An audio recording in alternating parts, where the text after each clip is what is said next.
Bihadza kelawan iki tol awal sampai akhir Al-Quran, hadis, akwalul asar apa anal ujba saat temennya ujub iku madmumun diwodo tercela jidan kelawan banget.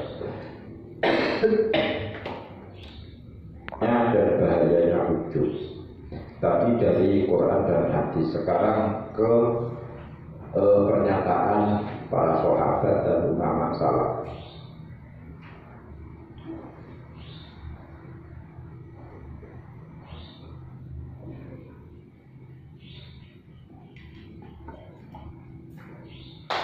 Pertama yang dikutip di Abdullah bin Mas'ud, celaka itu karena dua hal.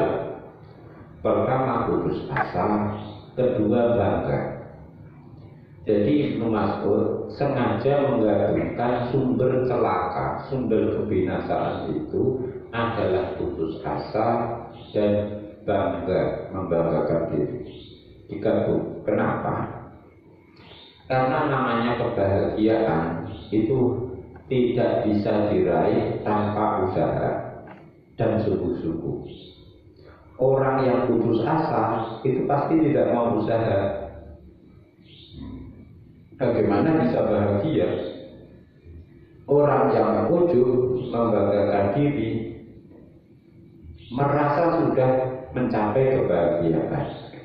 Terus bagaimana dia mau berusaha?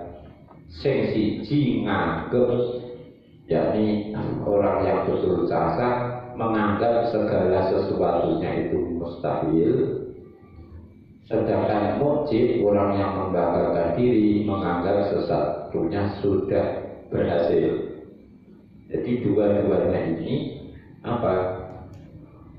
digabungkan oleh Imam Ibnu Mas'ud karena dua-duanya ini istilahnya tidak mau usaha.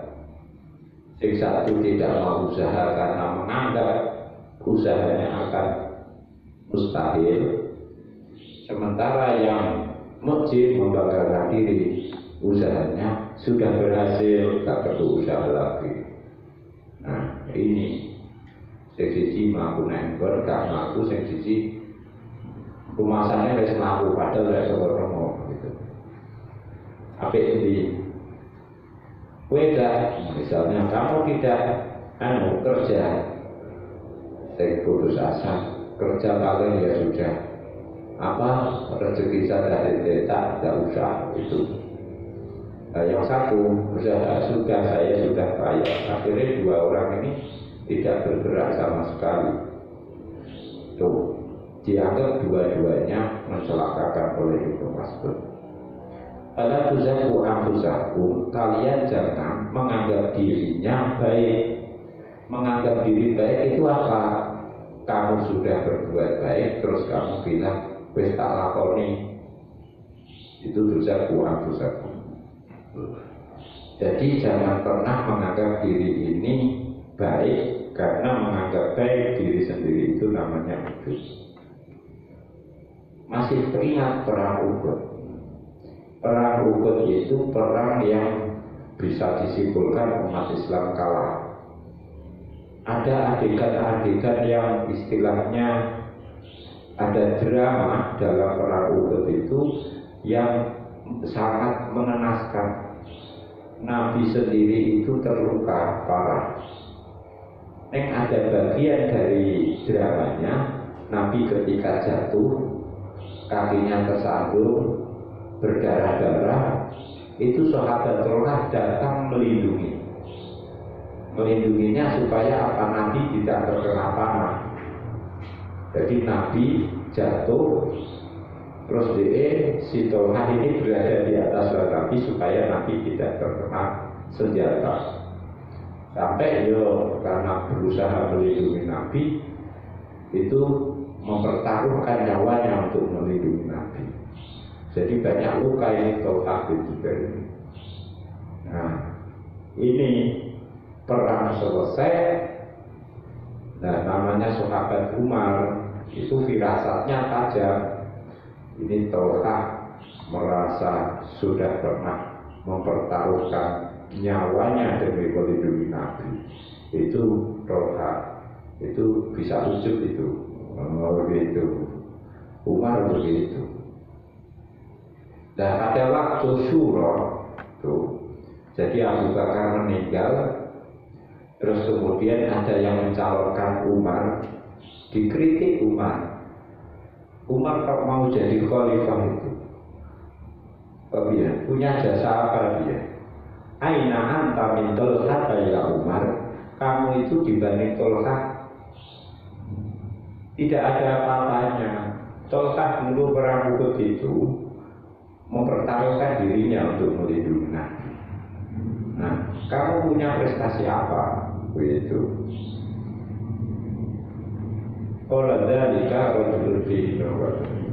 Jadi para sahabat sendiri itu ternyata ya rawan melakukan ujub itu sahabat.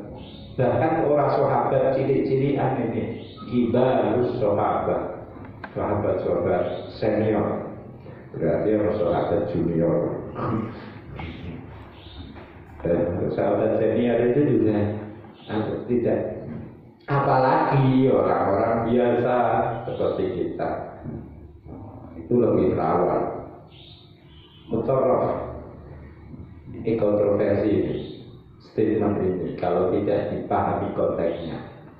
Saya itu tidur semalam suntuk, ya, tanpa sholat tahajud. Terus kemudian esok harinya saya merasa menyesal pagi malam tidak tahajud. Itu menurut saya perasaan menyesal karena semalam tidak tahajud sama sekali itu lebih aku sukai daripada semalaman aku tahajud tapi pagi-pagi merasa pede. Ini bisa diaplikasikan di ibadah-ibadah atau kebaikan yang lain. Ya, lebih baik kamu tidak nyumbang tapi menyesal. Ini dalil ini. Lebih baik tidak nyumbang tapi menyesal daripada menyumbang terus bangga. Terus enak, tapi harus dipahami konteksnya, gitu. Konteksnya bagaimana? Ya, harus dikata Nabi. Seandainya kalian tidak berdosa sama sekali karena bisa menghindarkan semua dosa, saya kata Nabi masih tetap mengkhawatirkan kalian, justru lebih khawatir kalau kalian tidak punya dosa. Kenapa? Kalau kalian tidak punya dosa, kalian akan bangga, dan bangga lebih besar daripada dosa itu sendiri. Bangga karena kebaikan itu, karena perbaikan yang sudah dilakukan itu lebih membahayakan dibanding dosa yang kita sesali.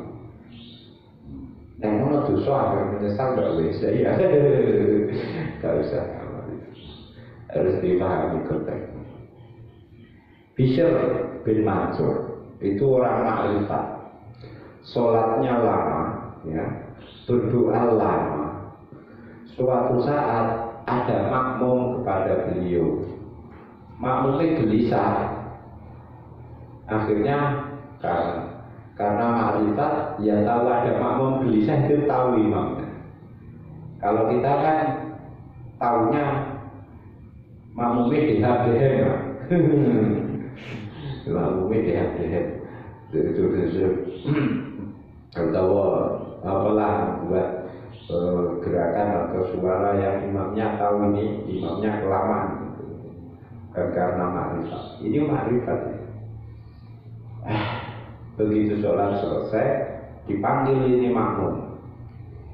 Kamu jangan merasa aneh ya lihat aku sholat seperti ini. Bagi saya lama sholat ini saja kamu merasa aku aneh itu. Kamu tahu iblis itu. Iblis itu sekian lama beribadah patuh bersama dengan malaikat, jauh lebih lama. Tapi summa soro ilaihi, akhirnya seperti apa? merasa bangga dia diciptakan dari api, dari Adam, dari tanah, merasa lebih mulia. Dia nggak mau sujud, dan habis semua ibadahnya sekian lama, runtuh ibadahnya sekian lama. Siti Aisyah ditanya, wahai Siti Aisyah, kapan sih seseorang itu berbuat buruk?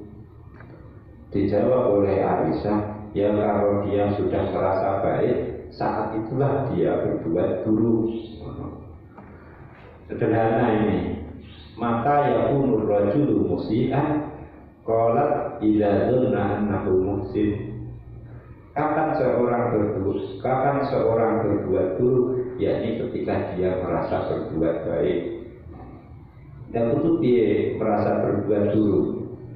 Iya, merasa berbuat buruk supaya terpadu untuk berbuat baik terus. Tuh, yang terkait dengan orang itu soal bodoh dan belajar. Orang itu mulai bodoh kalau sudah berhenti belajar. Itu bodoh sebuah. Makanya jangan berhenti belajar. Nanti orang kalau merasalah bodoh terus, supaya belajar terus. Kalau sudah berhenti, lah bodoh tenang itu. Bukan merasa bodoh, tapi aja bodoh sebuah. Kesimpulannya, Allah mengatakan lalu itu saudara kubilkan ada, kamu jangan menggagalkan, membatalkan sedekah kalian karena mengungkit-ungkit dan menyakiti penerimanya. Nah, mengungkit-ungkit itu biye, mengungkit-ungkit itu merasa sedekahnya besar, meskipun betul besar. Apalagi jika sedekahnya hanya kecil, yang besar sedekahnya saja itu ujub. Kalau kecil kamu anggap besar, itu ya ujub, ya ngapusi gitu. Nah, intinya semua menyatakan ujub itu madmumun jiddan, ono jiddane. Qala bayanu apa